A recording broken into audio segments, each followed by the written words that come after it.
Alright, so this is Forrest Malin doing my presentation on the Korean War with a focus on the theories of realism, just war, and deterrence. Throughout history, the Korean Peninsula has been a constant source of conflict in Southeast Asia. After the 1904 Russo-Japanese War, Korea was a formal colony of Japan until the end of World War II. In the final days before Japan surrendered to the Allies, the USSR made a final push into Korea, resulting in the dividing of the peninsula along the 38th parallel, with the north under the jurisdiction of the USSR and the south under the United States. The Soviet Union established a communist dictatorship under the rule of former guerrilla leader Kim Il-sung. The U.S. established a democracy and elected a president. Both controlling powers withdrew their forces in 1949 as the Cold War began, with the U.S. and Russia competing over the fate of the world. On June 25, 1950, North Korea's superior military crossed the border and launched a surprise and well-coordinated attack, driving into the south.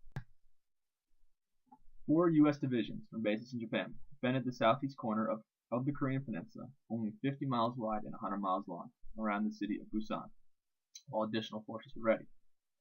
The U.S. requested UN assistance, and it was passed because Russia, who had veto power, was boycotting the UN until China was granted a seat.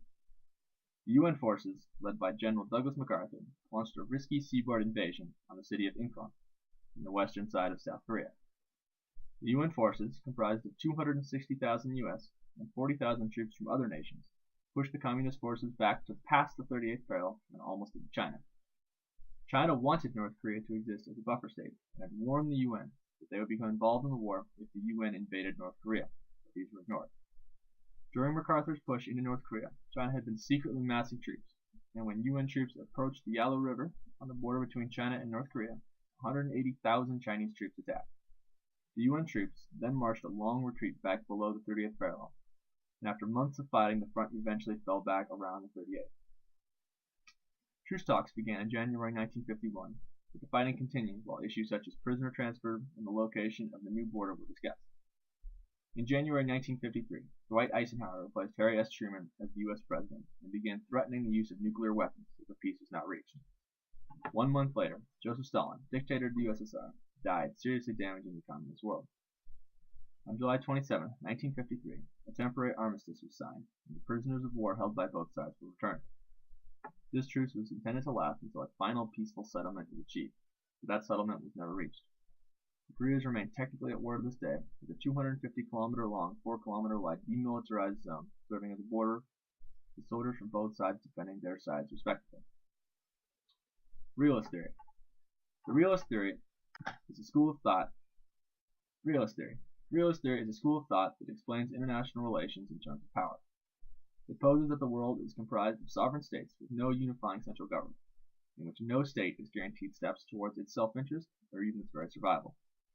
This means that each state must depend on its own power in order to survive. This theory interprets the Korean War as a proxy of the Cold War, with few great powers and their military alliances defining world order.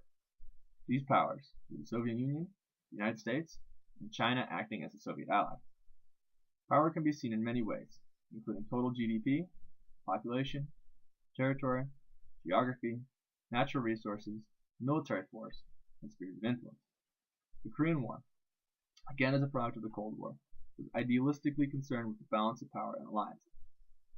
The balance of power was tipped after World War II to favor the U.S., and almost immediately the Soviet bloc began making alliances in order to counter this imbalance in the world order.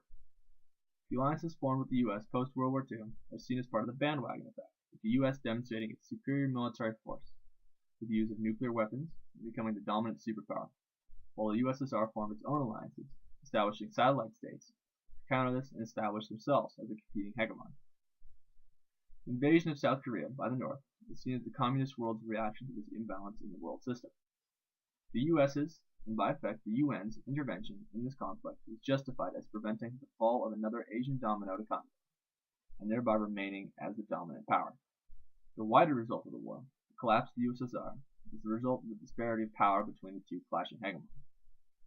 In this case, the economic power of the United States won the war of attrition. The conflict between the two Koreas has not yet been solved, with both states still officially at war.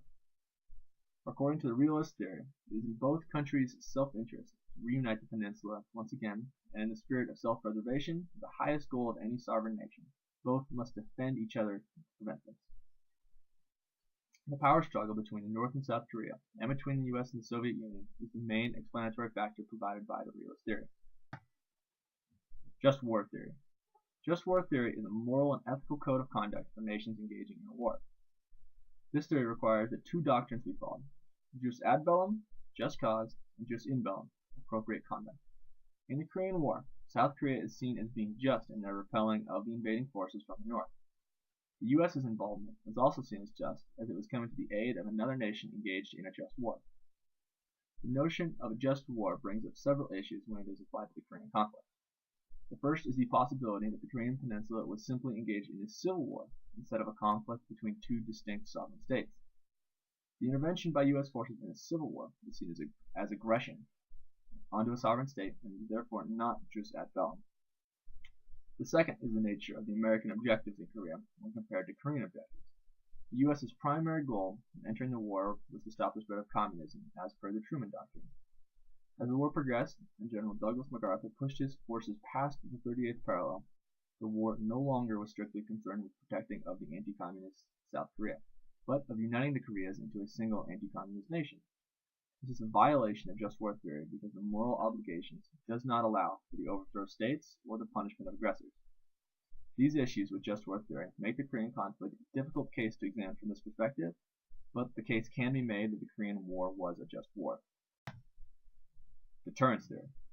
The Cold War at large is easily viewed in deterrence theory under the mutually assured destruction doctrine and the nuclear arms race. The Korean War itself is an example of when this theory prevented a direct clash between superpowers, and the USSR and the US engaged each other indirectly through their respective allies.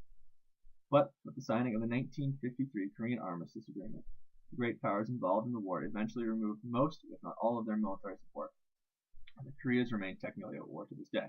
Yet, in the 60 years since the conflict, a second Korean War has not begun. Deterrence theory is used to explain why. The essence of this theory holds that both sides hold the power and the motivation to destroy each other. But, as both sides view an all-out war on the peninsula as being disastrous, the war has been prevented. The North holds a superior-sized military, while the South holds a more highly trained and capable U.S. and Republic of Korea armed force. For the past 60 years, despite the extreme tension between the two nations, the balance of power has been stable, allowing for deterrence to remain effective. Many scholars view North Korea as a threat to this balance. This is mainly due to the fact that they are seen as aggressive. They invaded in 1950 and have since been involved in over 200 incidents along the DMZ. This relationship actually supports the effectiveness of deterrence theory, in that South Korea is faced with an extremely aggressive hostile force, but the stalemate of power between the two and the negative impacts of a war between them have thus far prevented such a war.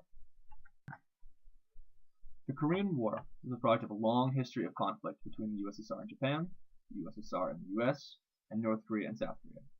The dividing of Korea post-World War II was a product of the Russian-Japanese conflict, and this created the differing states of the Koreas leading to later conflicts. The US and the USSR conflict during the Cold War was directly responsible for the escalation of the Korean War into the 3-year conflict that it became.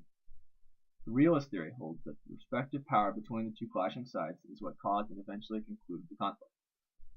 The just war theory provides another motivation for US involvement and a moral justification for it. The deterrence theory is used to explain why the USSR and US could not clash directly, and while North and South Korea remain at war with no war to this day. No single theory directly explains the entire Korean conflict, but these three theories are the most popular in describing the Korean War.